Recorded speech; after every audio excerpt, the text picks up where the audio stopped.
भिकाऱ्यासारखं दारात उभं राहायचं. आता काही काही लोक असते बघा तसे, तुमच्या चहाचा टाइम झाला की दारात येणार उभा राहणार. मग काय चाललंय सगळं वाईट. तर मी तर म्हणजे माझं डोक्यात बसलं ना, काय चाललंय सगळं वाईट आहे माझं, जा बरं पुढे जा. मग ते गेल्यावर चहा करून प्याय पुरी चहा प्यायची. मग तो गेल्यावर त्याच्या देखत प्यायची बी नाही, नसल्या तर पण ढेक प्यायची जाय. आणि एखाद्याचं मन बसलं त्याला यावं म्हणा मी पुरी चहा करतो आपण दोघं पिऊ. मन बसल्यावर त्याच्यावर ते, कारण आपल्या कॅपॅसिटीत असतं ते आपलं ऐकतो घेऊन त्याचं आपण ऐकायचं ते. पण जे आपलंच ऐकत नाही त्याला काय चहा पाजायची दलिंद्राला ते आपल्या चहा साखरपतीचं वाटोळं करा. कुणी धंदा पैसा धंदा अजिबात आपण करीत नाही. बोला कुणी काही न देता धन तो रडत असे पूर्ण येणे धिकारी ती जन सदा सर्वदा. आणि रडायचं कुठे मी हो बघा ना, मला आता दुखायला दवाखान्यात पैसे नाही, दवाखान्यात नाव सांगायचं, पुन्हा जेवायलाच नाही, थोडे पैसे द्या ना, भाकर घेऊन नाही, भाकर मला चावत नाही, आता पैसे द्या मी काहीतरी खातो. कवात चुकून पैशाचं दान असं मागायला आलं त्याला जीव घाला तुम्ही, चहा पाजा पण पैसे देऊ नका. तो पैसे घेऊन जेवढा असला तर दारू पिऊन येईन. कोणी मला बघा ना, त्या दलिंद्रबाईंनी मला 10 रुपये मागितले, 2च रुपये दिले, पुन्हा तुमचा उद्धार करेल तो. त्याकरता पैशाचं शक्यतो व्यवहार दानच नसायला पाहिजे. अन्नदान तुम्ही जर इथं तुम्ही म्हणता मग बरं झालं आम्हाला सांगितलं आम्ही पैसे द्यायचो नाही, मग तुम्ही पैसे नका देऊ, आणा सामान. आम्हाला उत्तर आहे ना, आणा सामान कारण खाऊ घाला तुम्ही, मला दाखवू बी नका हे कारण आम्ही चांगली गोष्ट. माझ्या डोक्याचं ताण तर कमी होईल ना.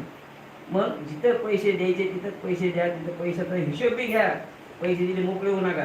महाराज इतके पैसे जमले होते आपले, खर्च किती झाला विचारा ना तुम्ही. आता ज्यांनी दिले नाही त्याला आम्ही हिशोब काय सांगणार आहे. आता मला दोघं चौघं म्हणले मागच्या रामाला म्हणजे वैयक्तिक होतं ते, महाराज म्हणजे तुम्ही ह्याला हिशोब द्या म्हणलं का मा बाप आहेत का म्हणजे त्याला हिशोब द्यायला. पट्टी कुणी कोणी दिली त्यांनी विचारले, मी सांगतो हिशोब बरोबर आहे ना.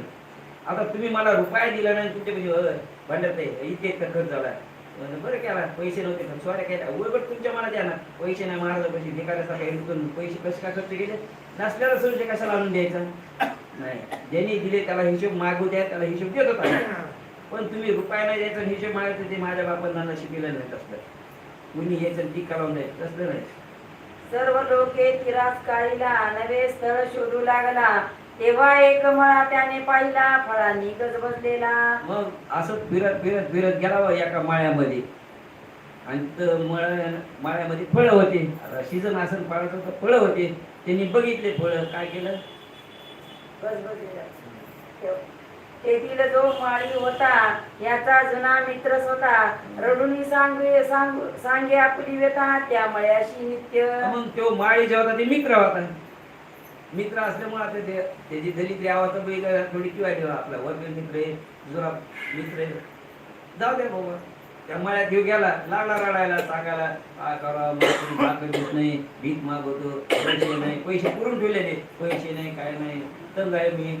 मग तो माळी काय म्हणला, माळी होता सज्जन त्याला त्याची दया येऊन घेतले त्याला ठेवून मळा राखावयाशी. मग मळा राखायला त्यांनी म्हणलं बरं थांब बाबा म्हणले, जाऊ दे इकडे तिकडे असतो तर मी भाकर देत जाईल, 2 टायमाला जेवायला देत जाईल, चहा पित असला तर चहा बी देत जाईल गरम, आणि काय तू राहा माझ्यापाशी.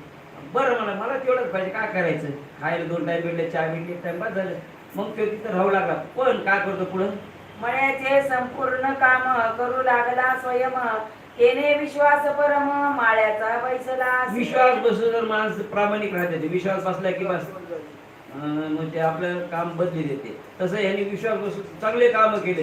पाणी देऊ लागायचा, ते झाडाची सेवा करायचा, तिथं राहणारे सगळे ते काम त्या बागेचे करू लागला. माळ्याला विश्वास बसला. मग माळी काय करायला, कुचरपणा करायला माळी. आता जाऊ दे हाय ना हो करतोय ना करू द्या. यामुळे